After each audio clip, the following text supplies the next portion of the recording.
Hai sahabat pintar, kali ini kita akan membahas soal structure and written expression dengan topik adjective clause atau disebut juga relative clause, yaitu subordinate clause atau anak kalimat yang menjelaskan nouns kata benda atau pronouns kata ganti.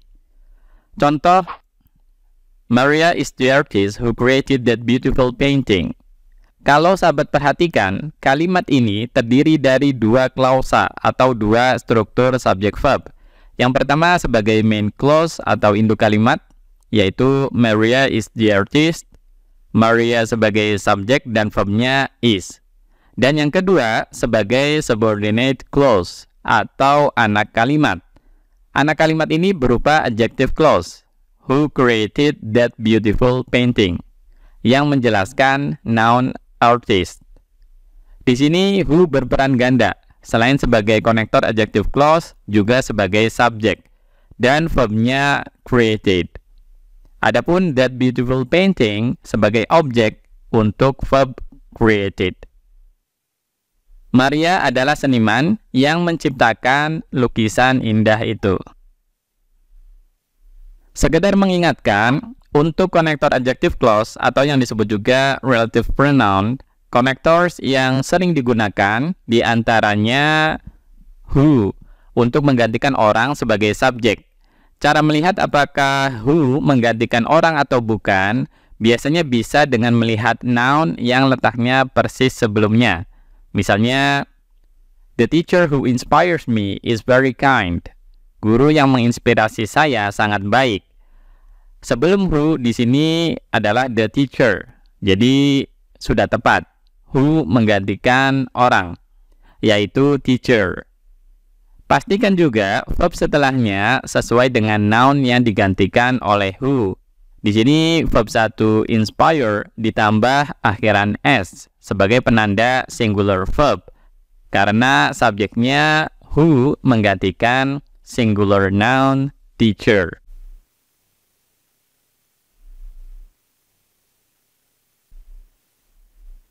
Berikutnya whom untuk menggantikan orang sebagai objek. Misalnya, the man whom I met yesterday is a doctor. Pria yang saya temui kemarin adalah seorang dokter.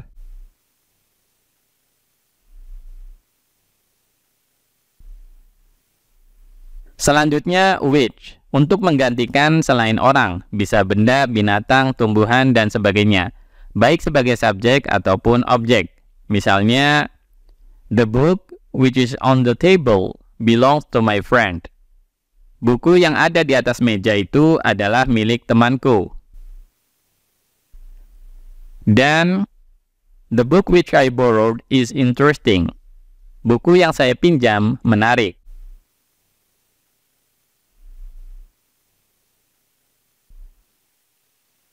Next, that.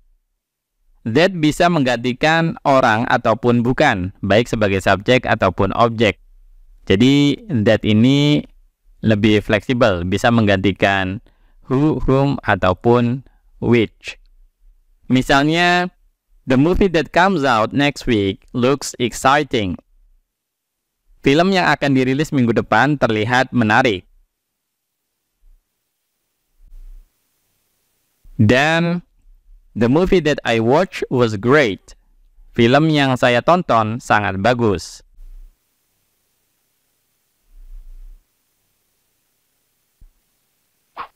Terakhir, whose. Digunakan untuk menunjukkan kepemilikan, baik untuk orang ataupun bukan. Contoh, the man whose bike was stolen is my friend. Pria yang sepedanya dicuri adalah temanku. Whose di sini menunjukkan kepemilikan untuk the man.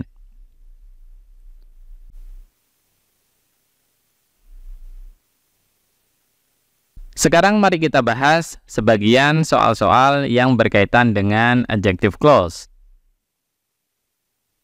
The plan for the English colonization of Virginia in 1606 was created by a group of merchants, blah blah blah, the Virginia Company of London.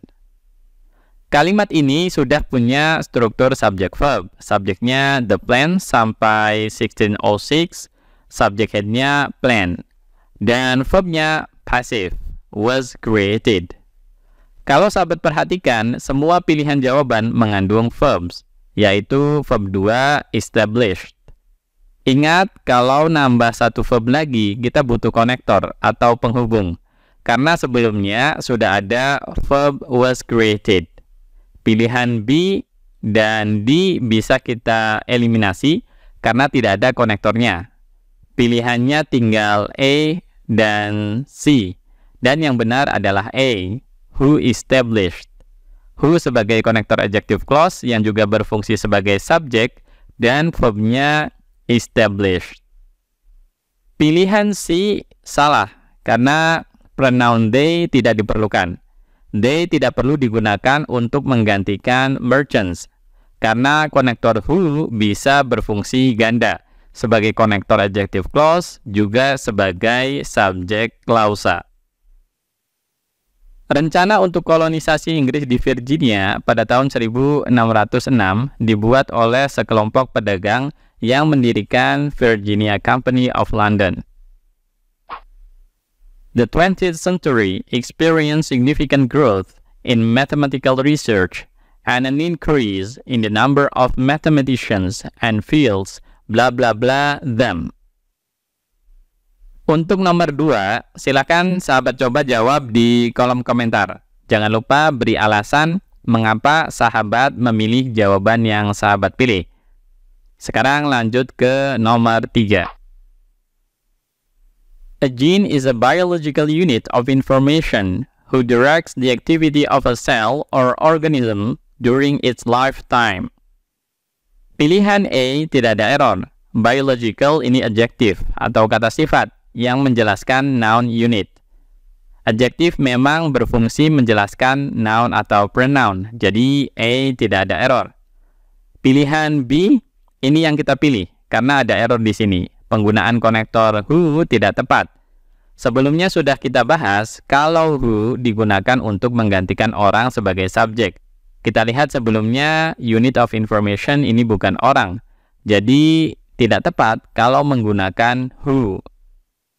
Supaya benar, who bisa diganti dengan which atau that.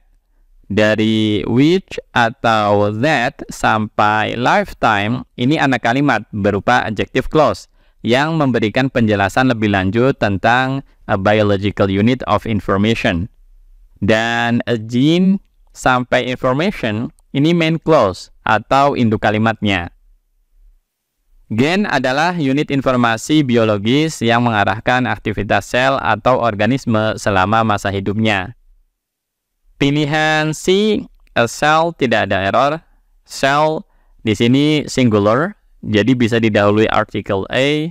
Pilihan D, possessive adjective it juga tidak ada error. It menunjukkan kepemilikan untuk singular noun, cell, or organism. Selanjutnya kita bahas nomor 4. Lyndon B. Johnson was the only United States president whose oath of office was administered by a woman judge, Sarah Tillman Hughes. Pilihan A, to be was tidak ada error, karena subjeknya Lyndon B. Johnson, singular, dan konteks kalimat ini lampau atau past tense. Pilihan B, who ini yang kita pilih, karena ada error di sini. Sekilas konektor adjective clause who tidak ada masalah karena sebelumnya United States President ini orang dan who memang digunakan untuk menjelaskan atau menggantikan orang. Tetapi kalau kita perhatikan konteks makna kalimat ini, seharusnya who diganti dengan whose karena menunjukkan kepemilikan untuk United States President. Oath of office atau sumpah jabatan yang dimaksud di sini adalah sumpah jabatan Presiden Amerika Serikat.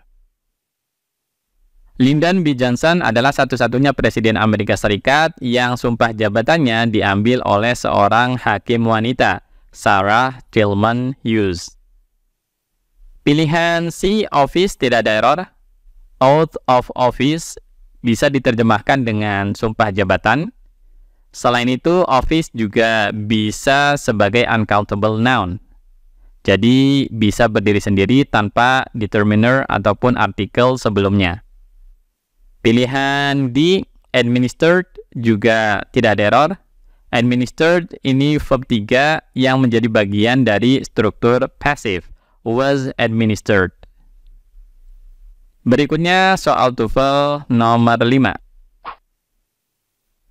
Kettle drums, what were first played on horseback, were incorporated into the orchestra in the 18th century. Pilihan E, konektor noun clause what, ini yang kita pilih karena penggunaannya tidak tepat. What di sini menjelaskan atau menggantikan noun kettle drums, sehingga yang kita gunakan seharusnya konektor adjective clause. Karena kettle drums bukan orang, jadi kita bisa gunakan konektor adjective clause which. Which di sini selain sebagai konektor juga sebagai subjek klausa. Perlu sahabat ketahui, that tidak bisa digunakan di sini karena adjective clause-nya dari which sampai horseback diapit 2 koma atau bersifat sebagai penjelas tambahan. Kalau tidak ada koma di sini, baru that bisa juga digunakan untuk menjelaskan atau menggantikan kettle drums. Timpani atau kettle drum yang pertama kali dimainkan di atas kuda dimasukkan ke dalam orkestra pada abad ke-18. Pilihan B tidak ada error. First di sini sebagai adverb atau kata keterangan, jadi tidak perlu the sebelumnya. Bisa diterjemahkan dengan pertama kali. Pilihan C, verb were, tidak ada error. Subjeknya kettle drums, plural atau jamak. Di sini main clause-nya adalah kettle drums were incorporated sampai akhir kalimat. Dan subordinate clause-nya atau anak kalimatnya berupa adjective clause dari which sampai horseback. Pilihan D, into the, juga tidak ada error. Kata into di sini menunjukkan transisi dari kettle drums yang awalnya dimainkan di atas kuda, kemudian dimasukkan ke dalam orkestra. Penggunaan artikel the juga sudah tepat. The bisa digunakan untuk semua nouns, baik singular, plural, ataupun uncountable nouns. Konteks penggunaannya juga di sini sudah tepat.